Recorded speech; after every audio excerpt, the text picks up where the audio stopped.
Assalamualaikum warahmatullahi wabarakatuh. Apa kabar anak-anak? Semoga tetap semangat ya. Semoga anak-anak juga selalu dalam keadaan sehat dan tentunya selalu dalam lindungan Allah Subhanahu wa taala. Tanpa mengurangi rasa semangat kita untuk belajar, meskipun kita belum bisa belajar tatap muka, akan tetapi hal itu tentunya tidak mengurangi rasa semangat kita untuk belajar. Nah, sebelum kita mulai pembelajaran kita pagi hari ini, maka kita awali terlebih dahulu dengan bacaan basmalah bersama. Yuk, bismillahirrohmanirrohim. Baik anak-anak, semoga dengan kita membaca basmalah tadi akan menjadikan kita semakin mudah menerima pelajaran hari ini ya. Baik. Untuk pembelajaran bab 1 di semester 2 ini kita akan belajar tentang kalimat thayyibah dan asmaul husna. Akan tetapi untuk hari ini kita akan belajar terlebih dahulu kalimat thayyibah tahlil. Sebelum kita membahas tentang apa itu kalimat thayyibah tahlil, dalam kehidupan sehari-hari kita itu dianjurkan untuk senantiasa mengamalkan atau mengucapkan kalimat thayyibah. Kenapa? Karena Nabi Muhammad ini sangat menyukai umatnya yang berkata baik. Karena Nabi Muhammad sendiri telah mengajarkan kepada kita bahwasanya beliau itu selalu bertutur kata yang baik. Sehingga beliau itu dikenal sebagai uswatun hasanah. Apa itu uswatun hasanah anak-anak? Uswatun hasanah adalah pemimpin atau contoh atau suri tauladan yang baik bagi umat Islam. Orang yang terbiasa senantiasa mengucap kalimat thayyibah, maka ia akan menunjukkan bahwa dirinya itu adalah orang yang memiliki akhlakul karimah atau akhlak terpuji.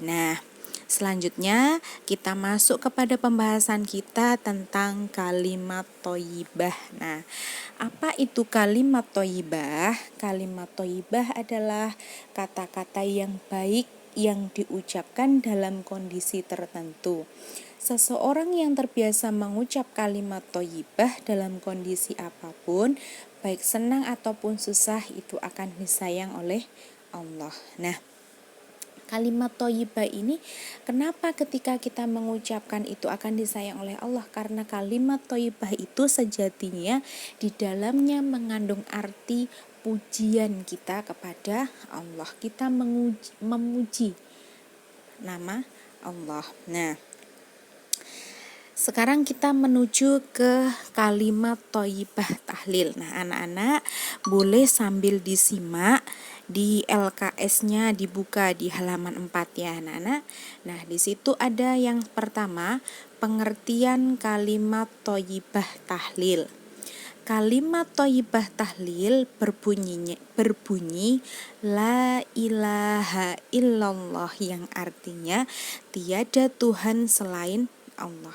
Berarti kalimat thayyibah tahlil ini mengartikan kita itu begitu mengagungkan nama Allah, begitu menyanjung mensucikan nama Allah, dan begitu yakin bahwasanya tidak ada Tuhan selain Allah. Sedangkan secara istilah, di sini kita kembali ke kalimat thayyibah tadi. Kalimat thayyibah tahlil itu kalimat yang berisi pernyataan pengesaan terhadap Allah bahwa tidak ada Tuhan selain Allah.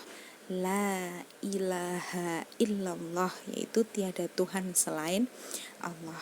Dengan kita mengucap kalimat thayyibah tahlil tadi berarti kita mengesahkan Allah. La, tidak ada, ilaha illallah, Tuhan selain Allah, berarti kita meyakini bahwasanya Tuhan kita hanya satu, yaitu Allah.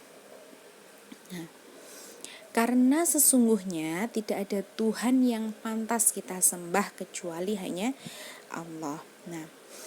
Seperti halnya contoh ketika kisah Nabi Adam hingga Nabi Muhammad. Anak-anak tentunya pernah mendengar cerita tentang kisah Nabi Adam sampai dengan Nabi Muhammad, yang mana nabi-nabi ini mengajarkan kepada umatnya untuk menyembah Allah, mengajak untuk menyembah Allah, untuk mengisahkan Allah. Nah, dalam mengajak umatnya, tentu para nabi ini mereka mengajarkan melalui kalimat thayyibah. Nah, salah satunya yaitu kalimat thayyibah tahlil. Nah, lalu yang kedua, pembahasan kita yaitu waktu dan kondisi mengucapkan kalimat thayyibah tahlil. Kapan sih anak-anak, kapan sih Bu Guru kita boleh mengucapkan kalimat thayyibah tahlil? Nah, yang pertama, ketika seseorang masuk Islam, maka ia harus mengucap kalimat tahlil.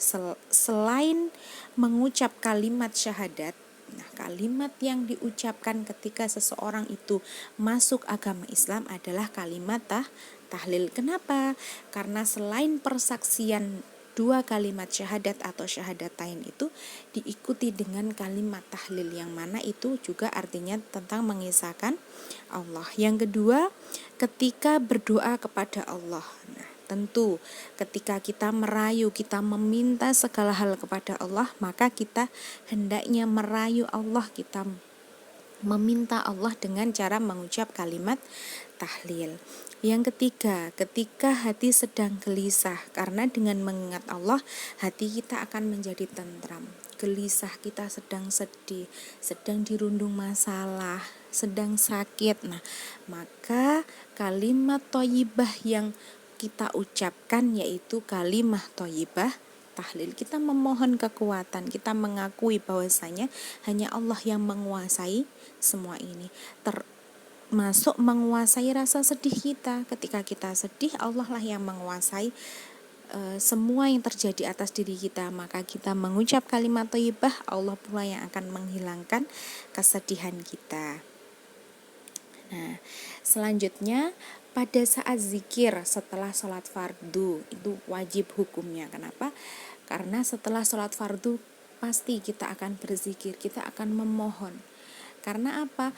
Setelah selesai melakukan sholat fardu itu merupakan waktu yang mustajab kita untuk memohon kepada Allah. Yang kelima, dimanapun ketika kita berzikir, karena mengingat dan menyebut Allah tidak hanya dalam sholat. Jadi kita menyebut kalimat tahlil itu tidak hanya ketika berzikir pun. Nah, ketika kita sambil jalan misalnya, ketika kita sambil melakukan suatu pekerjaan, nah, boleh kita sambil mengucap kalimat thayyibah tahlil. Nah, itu tadi 5 waktu yang mana kita diperbolehkan atau dianjurkan untuk mengucap kalimat thayyibah tahlil. Selanjutnya ada keutamaan kalimat thayyibah tahlil. Apa sih manfaat atau keutamaan yang kita ambil ketika kita mengucap kalimat tahlil?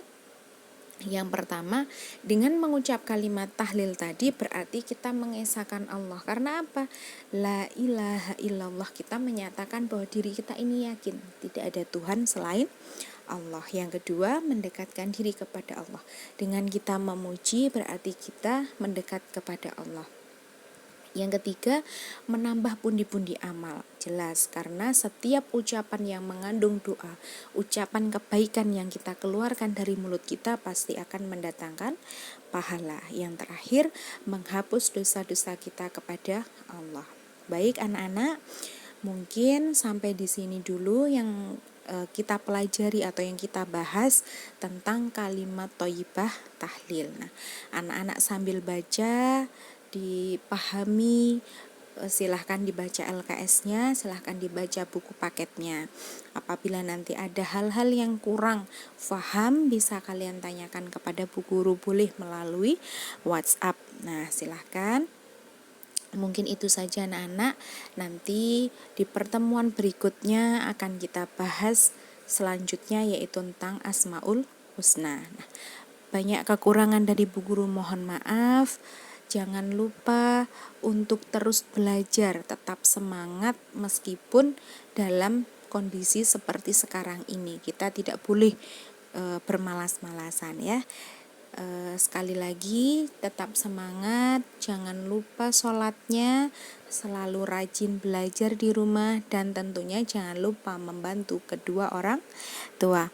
Baik, Bu Guru akhiri. Wassalamualaikum warahmatullahi wabarakatuh.